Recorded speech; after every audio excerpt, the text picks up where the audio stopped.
फकत मेरे दिल से उतर जाइएगा, बिछड़ना मुबारक बिछड़ जाइएगा.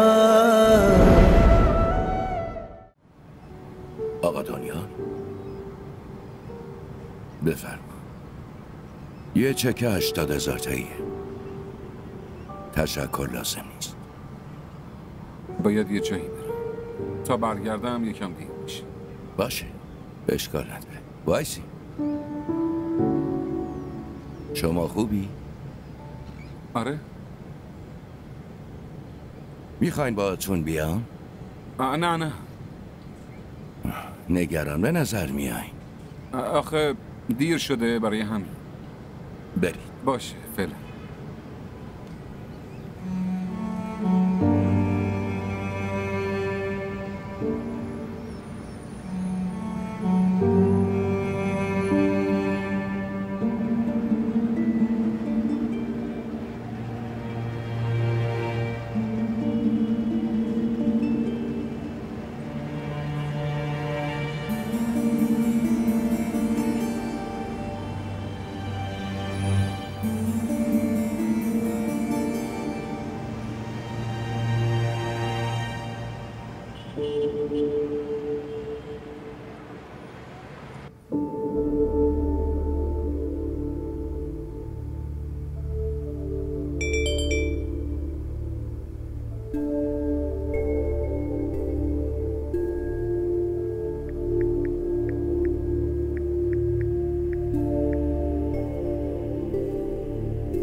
بله؟ رئیس، یکی به نام آقا دانیال اومده. باشه بگو بشینه، براش چای بیار. وقتی گفتم بفرستش داخل. بله آقا. شما همینجا بشینید. آقا یکم کار دارن. باشه میشینم.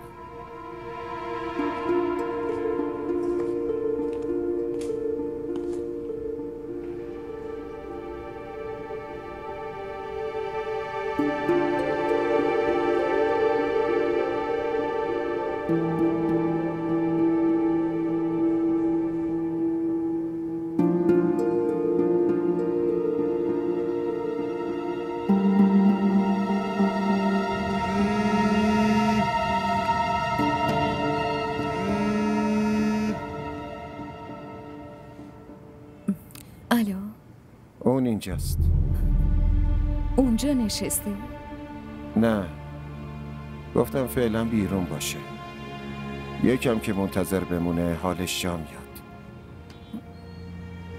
وسایلتو بذار توی کیفت. چرا؟ امروز طلاقت میده. من خودم میام از اونجا میبرمت خونم. تو لیاقت اون خونه رو داری. شهریارو، تو به اون فکر نکن. نمیذارم هیچ مشکلی پیش بیاد. امیدوارم به هم اعتماد کنی. آره، اعتماد که دارم. پول و طلاهات بذار همونجا بمونه. به دردش میخوره. همش رو میذارم، ولی دلم میگه به این راحتی ها منو طلاق نمیده. دل من که میگه میده. من میدونم چی باید بگم. اگه بشنوه سر جاش میخکوب میشه. چیو بشنوه؟ حرف دیگه. حرفایی هست که با شنیدنش میخکوب میشی. حرفایی هم هست که با شنیدنش میمیری. خب حالا گوشی رو قطع کن. میخوام صداش کنم. شهریار،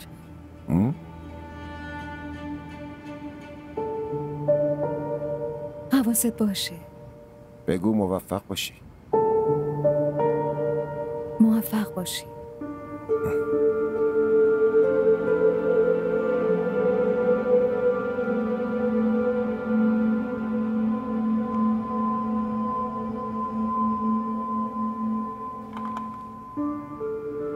الو؟ آقا دانیل بفرست آخر.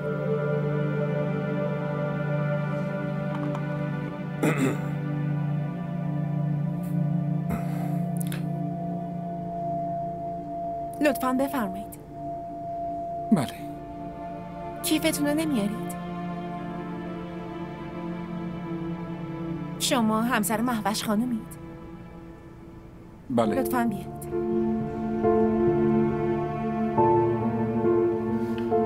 بفرمایین آقا دانیال. عجب سورپرایز جالبی. ببخشید یه جلسه خیلی مهم داشتم.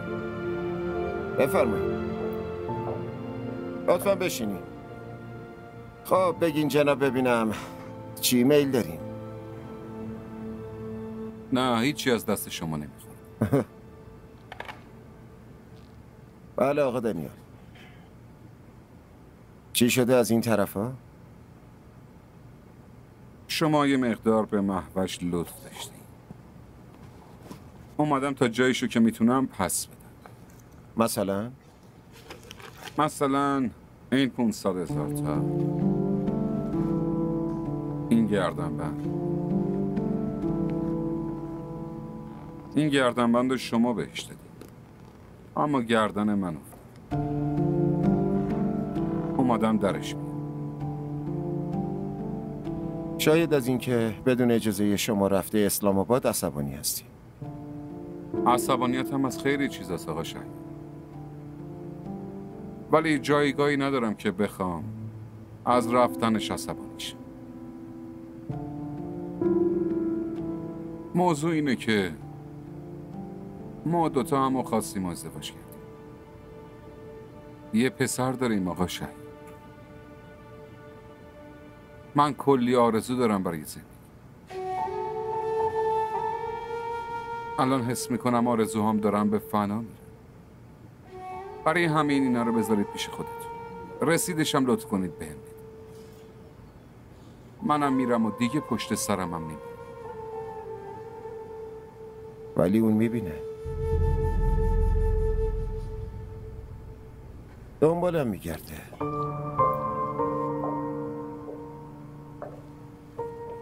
چیزایی توی راهم نمیبینه. نه عشق قدیمی، نه روحام خوشگل و نه آرزوهایی که امیدی برای برآورده شدنشون نبود. شما از من بزرگتری آقا شهید. برای همین این قضیه رو میخوام با مشکلی نیست و یه خداحافظی تموم کنم. منم همینو میخوام. شما مهوش رو طلاق بدی و من ازت تشکر کنم. شما هم بگی مشکلی نیست و با یه خداحافظی تمومش کنیم.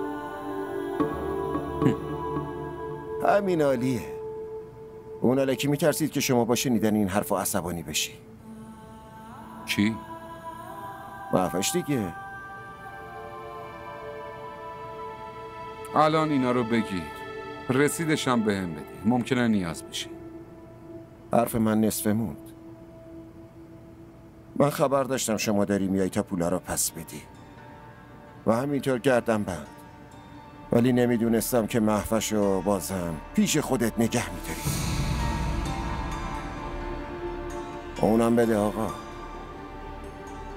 زنی که دلش متعلق به تو نیست و برای چی میخوای نگه داری؟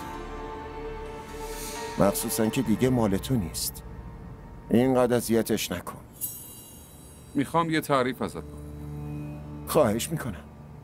تو عوضی ترین آدم این دنیا.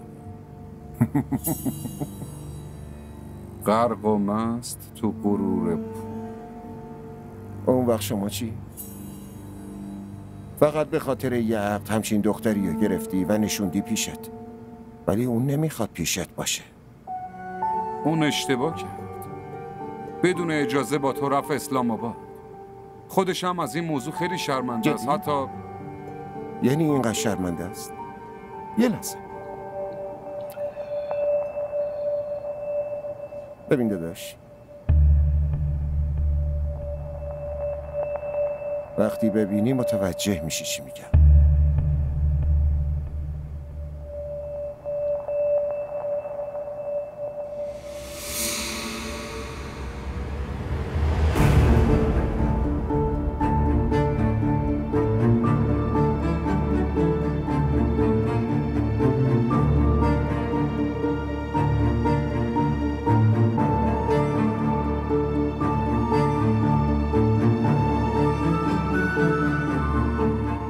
آب بخور.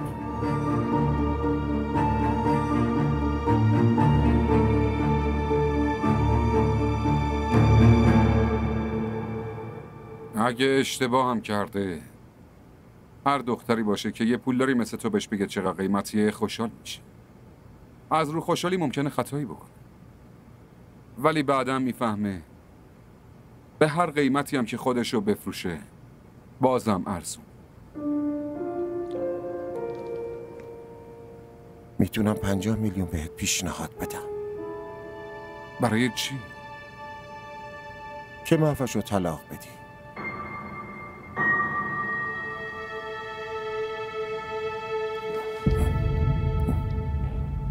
جوش نیار.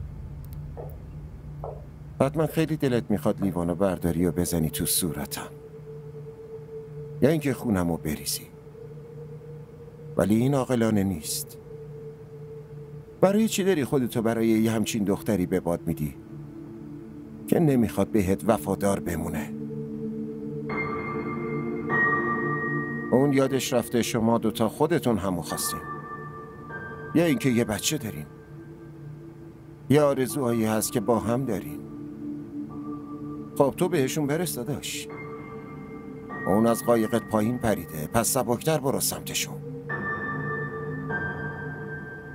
همین چند لحظه پیش یه چیزی نشونت دادم، یه چیزایی هم گوش کن. حرفاییه که پشت تلفن زدی. الان میاد. اونجا نشسته. نه، گفتم فعلا بیرون باشه، یکم منتظر بمونه، حالش جا میاد. وسایلتو بذار توی کیفت. چرا؟ امروز طلاقت میده. منم خودم از اونجا میبرمت خونم. تو لیاقت اون خونه رو داری. شهیار، اون بهش فکر نکن. نمیذارم هیچ مشکلی پیش بیاد.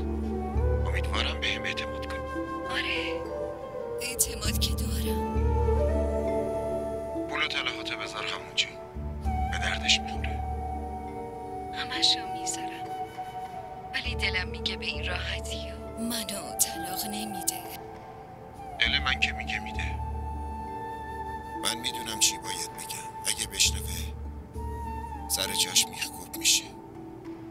چیو بشنوه؟ حرف دیگه.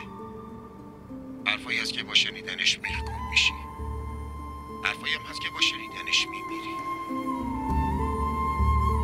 باشه، گوشی رو قطع کن. میخوام صداش کنم. حواست باشه دیگه. بگو موفق بشی.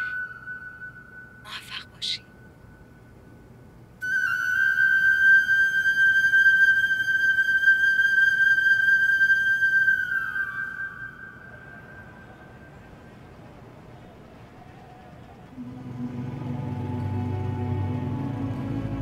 وسایلتو بذار توی کیفت. چرا؟ اون امروز طلاقت میده. خودم از اونجا میبرمت خونه. تو لیاقت اون خونه رو داری. برای چی داری خودتو برای یه همچین دختری به باد میدی که نمیخواد بهت وفادار بمونه؟ اون یادش رفته شما دوتا خودتون همو خواستین، یا اینکه یه بچه دارین، یا آرزویی هست که با هم داریم. خب تو بهشون برس داداش. اون از قایقت پایین پریده، پس سبکتر برو سمتشون. ولی دلم میگه به این راحتی ها منو طلاق نمیده. بگو موفق باشی. موفق باشی.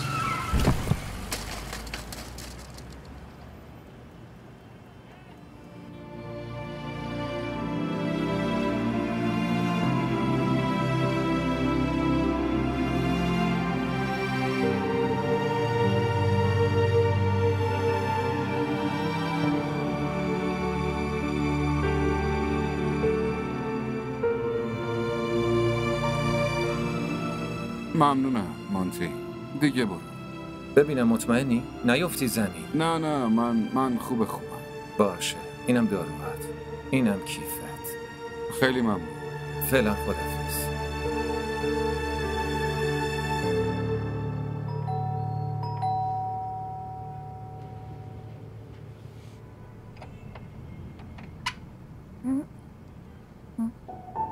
وای چی شده پاپا؟ مامان رفته؟ نه تو اتاقشه. بابا بگو چی شده؟ هیچی نشده عزیزم. بگو دیگه چرا زخم شدی؟ پسرم زمین خوردم. با موتور افتادم. بلد نیستی موتور برونی؟ مامان ببین مامان زخمی شده. زخمش کوچیکه. باندش فقط بزرگ. دکتر رفتی؟ از همونجا اومده. سرمم زدم. این پمادارم داده که بزنم. میشه یه لیوان چایی بیاری؟ باشه میارم. با ماشین تصادف کردین؟ با ماشین بود؟ آره. خونم اومد؟ یه ذره. تا فردا صبح خوب میشه. یه لحظه وایسی.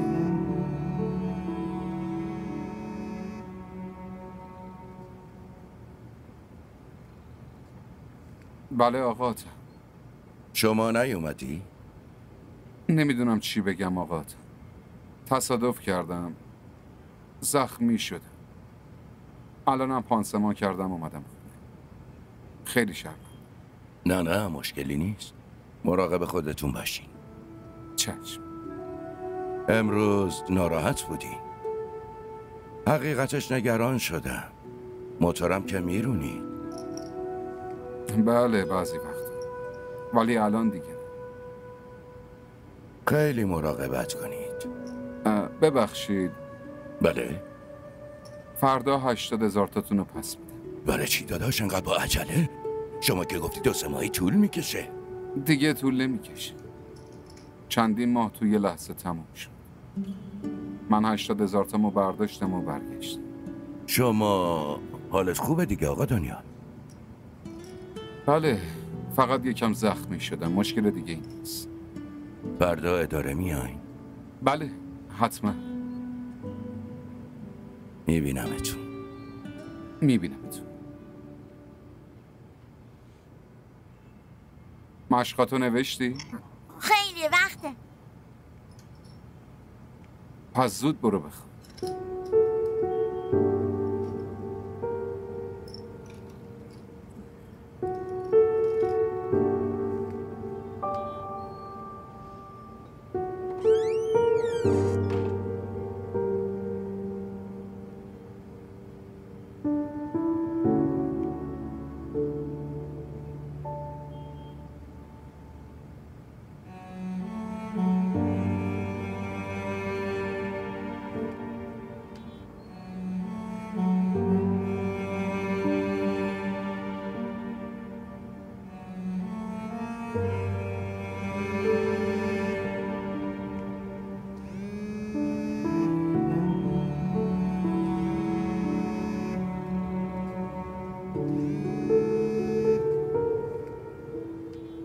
بله آقا شهریار.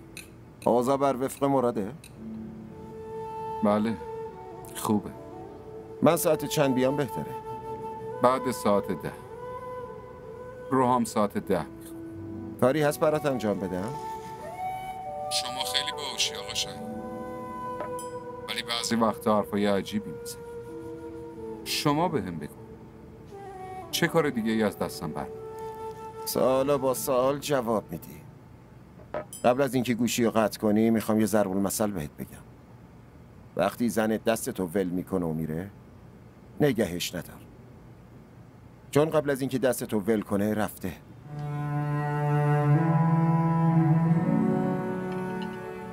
من بازم زنگ میزنم، یا وقتی روحام خوابید خودت زنگ بزن. خداحافظ. باشه خداحافظ.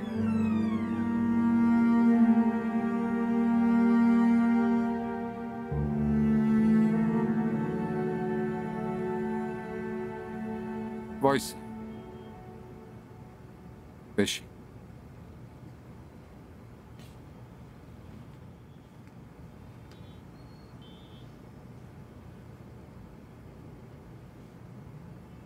همه ی حرفاتو شنیدم.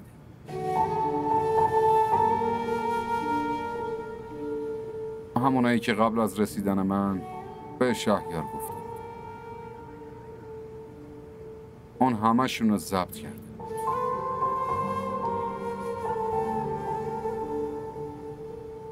سلفیایی هم که تو هتل اسلام آباد با شهریار گرفته بود دیرم دیدم. وقتی میدیدمشون توجه نکردم که اونجا لباس مشکی تنه نیست. اینو دیدم که لبخندت چقدر قشنگ. یه دفعه با نشاط شده بود. منم همینو میخواستم که وقتی میخندی حس کنم هیچ غمی تو دنیا نیست. وقتی با نشاط میشی بگم این گل شکفت. بعد جوری بازی خوردم. اون همه اون چیزایی رو بهت داد که من میتونستم بهش فکر کنم. نمیتونستم بهت بدم. برای همینم سرم جلوش خم. گفتم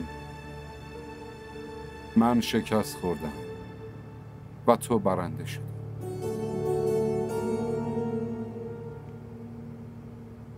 من رفته بودم عشقم رو حفظ کنم. به سختی عزتم رو حفظ کردم و برگشتم. اونم معلوم نیست حفظ شد یا نه. از فردا مردم سوال میپرسن و من شروع میکنم به دروغ گفتن. بیشتر نگرانیم به خاطر روحان. اون الان میخواد. فردا که بیدار بشه بپرسه مامان کجاست. نمیدونم چه جوابی باید بهش بدم. بهش بگو که من رفتم خارج. چند وقتی هم اونجا میمونم.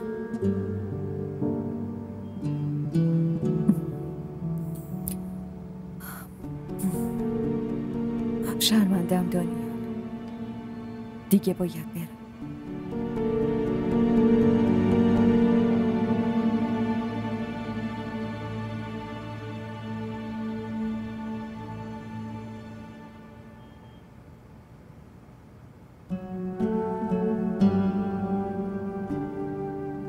چرا بیرون رو نگاه میکنی؟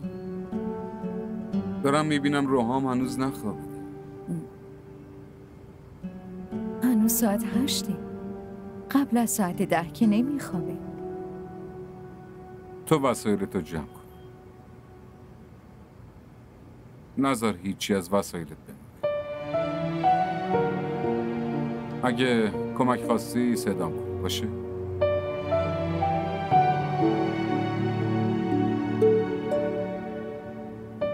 برم ببینم میتونم روحامو بخوابونم.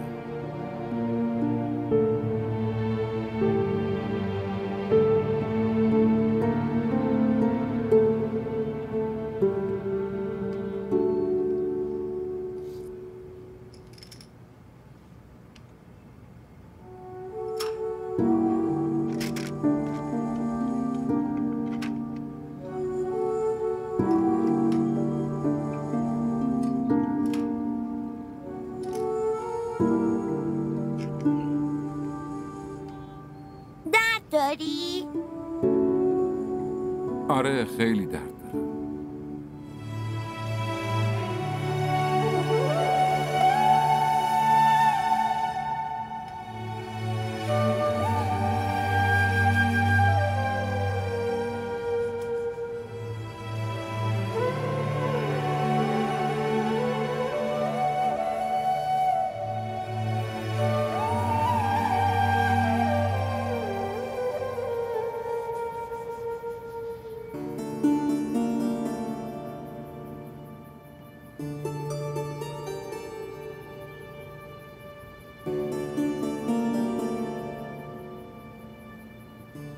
دانیال،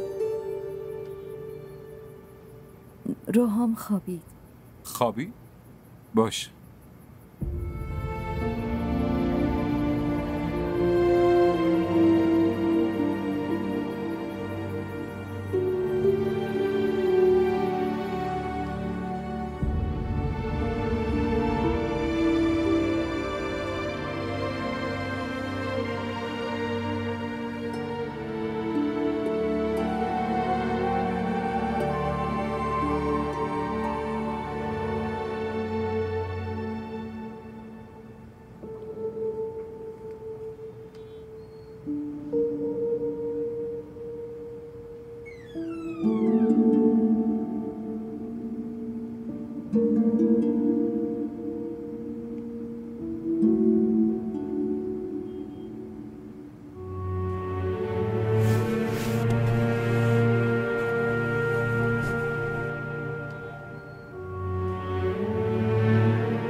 داره خور و پف میکنه. ساعت داره 10 میشه.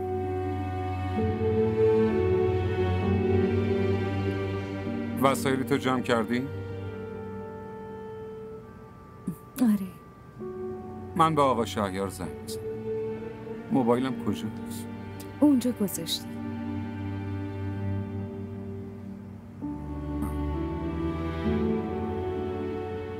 ببین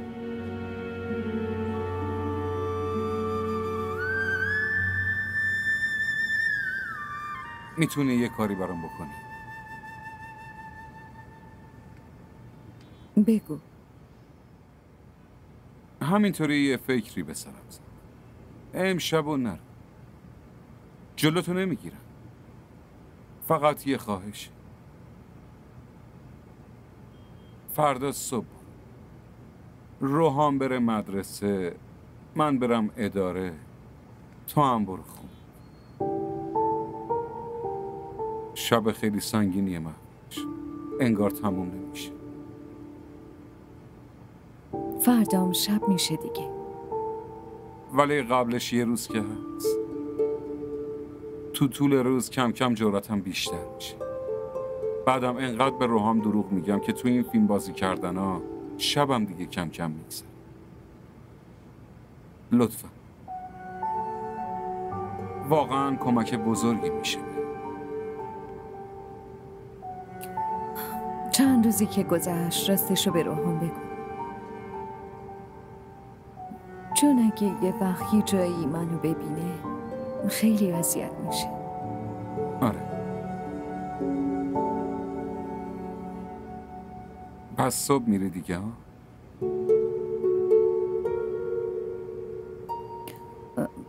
باید به شهریار بگم. معلومه که باید بگی. تماس میگی.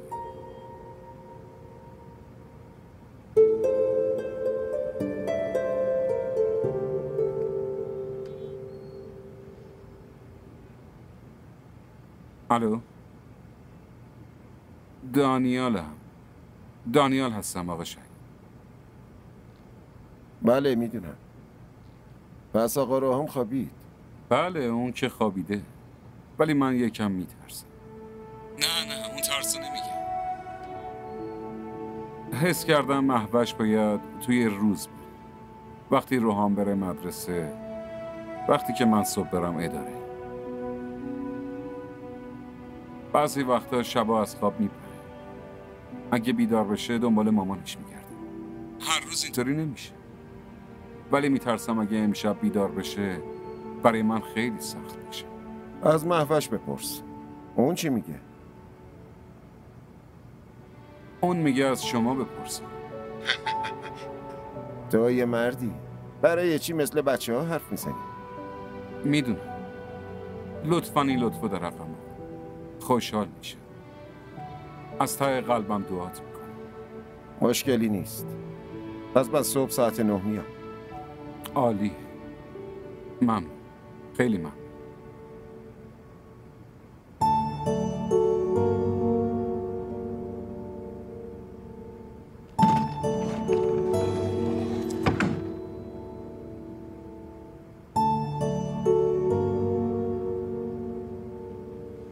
قبول کرد. باهاش معامله کردی؟ معامله؟ برای طلاق دادن پول گرفتی؟ نه اصلا. برای چی اینو میگی؟ اینطوری حس کردم. اینجوری که تو خواهش میکنی واسه قبول کردنشم باید تشکر میکنی. حس کردم همچین چیزی. پول نگرفتم تو رو بده. اون یه چیزی بهم گفت وقتی زنت دستتو ول میکنه که بره هیچ وقت جلوشو نگیر، چون قبل از اینکه دستتو ول کنه رفته.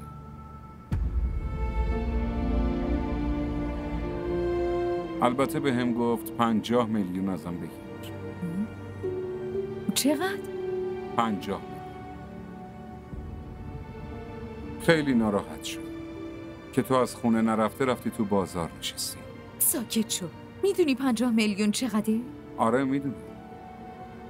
خیلی چیزا میتونستم بخوام، ولی به پای اون لحظه نمیرسیم. لحظه ای که عجله داشتم برسم خونه، می اومدم تو در رو باز میکردم، فقط تو رو میدیدم، همه نیازامو با تو فراموش میکردم.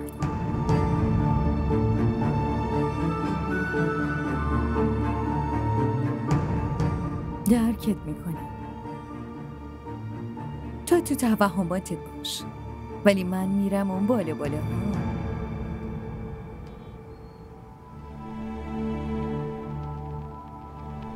گوش کن، برای شام چیزی بگیرم؟ भूल जाने का हुनर मुझको सिखाते जाओ, तोड़ते तोड़ते ताल्लुक को निभाते जाओ।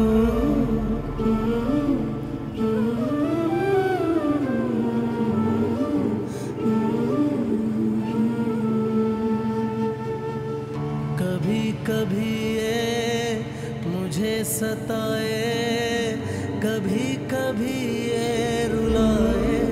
تو توهماتت باش، ولی من میرم اون بالا بالا. फकत मेरे दिल से उतर जाइएगा, बिछड़ना मुबारक बिछड़ जाइएगा। رفته بازار، گفت میرم یه چیزی برای شام بگیرم. برای تو؟ من که گشنم نیست. عجب شخصیتی داره. من که تا حالا همچین آدمی ندیدم. چطور؟ وقتی اومد تو دفترم نشست حس کردم میخواد منو بکشه. چشماش اونقدر عصبانی بودن که نپرس، ولی حرفای پشت تلفنو که شنید انگار آروم شد. خیلی آروم. همه حرفا رو که شنید لبخند زد. بعدش هم گفت که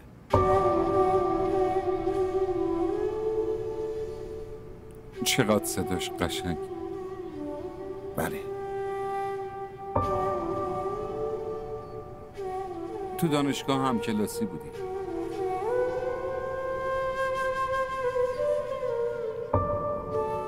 میدونی من اول چهرهشو ندیدم، فقط صداشو شنیدم. بعد برگشتم تو صندلیای عقب دنبالش گشتم، اونم منو دید. وقتی هم که دید یه جوری شد، یه جوری که انگار نگاه من مثل یه زنبور نیشش زد.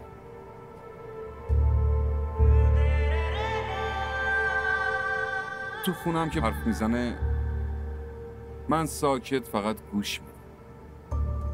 کل روز از اداره زنگ میزنم بهش، گوشیو که برمیداره وقتی میگه الو یه لحظه دلم ضعف میگیره، ولی الان دیگه تو الو گفتناشون صفا نیست، یعنی برای من صفا نیست. حالا شما چی فکر میکنی؟ دخترها خیانت میکنه؟ میکنه. خیلی هستن. فکر میکردم فقط مردا خواهن، ولی یه چیزی رو فهمیدم. دخترها وقتی خیانت میکنن کامل خیانت میکنن. متوجه نشدی؟ یعنی نگاهشونو بر میگردن. بعضی وقتا حس میکنم صبح که بیدار میشه به اسمم فکر میکنه که یه وقت اسم یکی دیگر رو نگه. شما بخنداره، ولی دارم اسم شما رو میگم.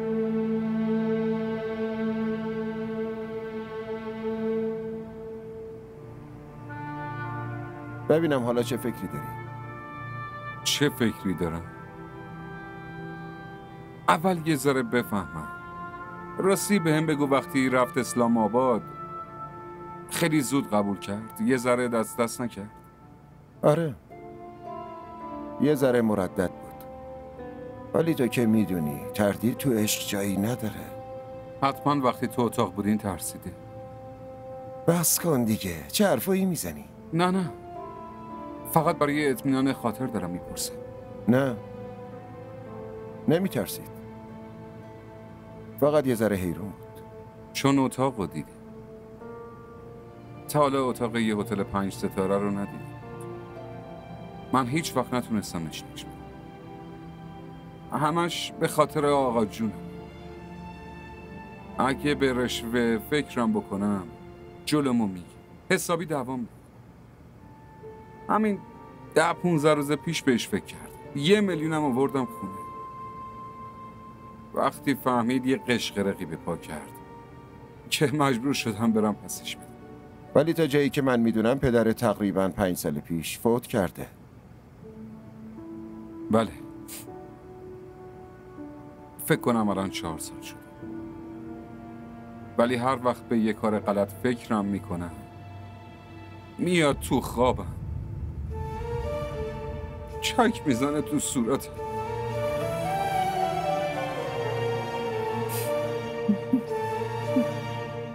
تا حالت خوب نیست؟ نه، حالم کاملا خوبه. فقط برای اطلاع خودم میپرسم. قضیه اینه که این چیزا رو فقط شنیده بودم، ندیده بودم. آقا شهید خیلی خوب، اون حتما فکرشو کرد. شما هم ببرش. من که رفتم بهت زنگ میزنم، خبر میدم که بیایی باشه.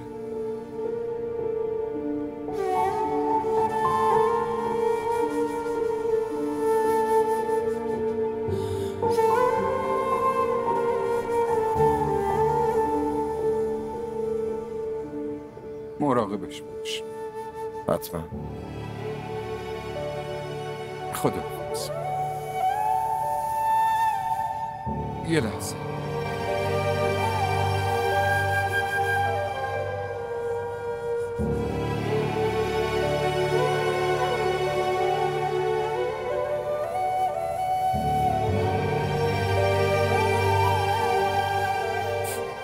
اینو از یکی قرض گرفته بودم. خداحافظ.